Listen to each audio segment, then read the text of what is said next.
Hi, I'm Dave, proud owner of a working peach orchard and big-time supporter of promoting tourism. So, why does a peach farmer care about tourism? Well, let me tell you a little story about John and Jane. Hi. They thought it would be nice to take a vacation. John had ideas, and Jane had ideas. But as they talked, they couldn't decide where to go. They knew their perfect place was out there. They just had to find it. Jane flipped through magazines. John started noticing the vacation ads on TV. On his way to work, John saw billboards and heard radio ads. Mostly sunny skies. And once he got there, he talked to his friends about where they spent their vacations.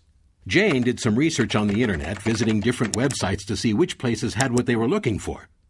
After seeing all their options, John and Jane came to the same conclusion. We found the perfect place. They were so excited, they started to plan their trip right away. After booking their flights, John was eager to line up some things to do in the perfect place.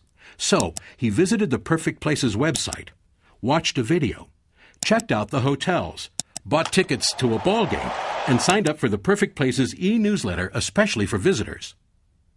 Jane called the toll-free number and spoke to a nice lady who told her everything she needed to know about the Perfect Place. Jane also got the visitor's guide, which helped her learn what theater productions were in town, where to eat, and other things to do in the Perfect Place.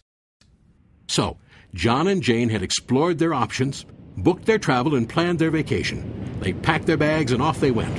End of story, right? Actually, this is where the real story begins, because what do you think John and Jane do when they get to the Perfect Place? Guess what? They spend their money. They spend their money on their rental car, in their hotel, seeing the attractions, enjoying outdoor activities, shopping, and dining out. They're happy they came to the Perfect Place. Woohoo! You know who else is happy? The hotel they stayed in, of course, and the bellman at the hotel, the workers at the local company that supplies his uniform, the stores they shop at, and the banks they use. And then there's the restaurant where John and Jane ate dinner, and the waitress who served them their wine? She's happy too. So's the local vineyard that grew the grapes that made the wine, the people who bottled it, and the drivers who brought it into town. And the peach farmer, who supplied the peaches for the cobbler that the waitress served John and Jane for dessert. That's why someone like me cares about tourism in somewhere like the Perfect Place. Yes, I'm a farmer, but I'm also a businessman, and I can draw a lot of conclusions from that story. I bet you can too. Tourism creates jobs. It brings in spending. And tourists pay taxes, which means locals pay less. But tourism is competitive. And without the marketing engine that drives it, people like John and Jane will take their money to some other destination, where it'll benefit some other local economy. Let's make sure our local economy grows. Let's feed it, nurture it, help it along, so it becomes strong, healthy, and delicious.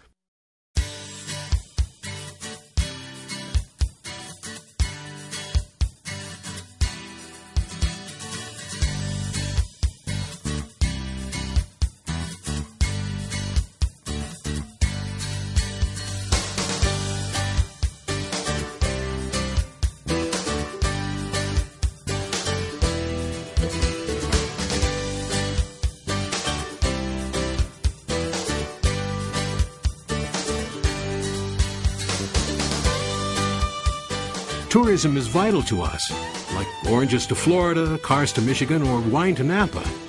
Without marketing funding, many visitors will find the perfect place somewhere else.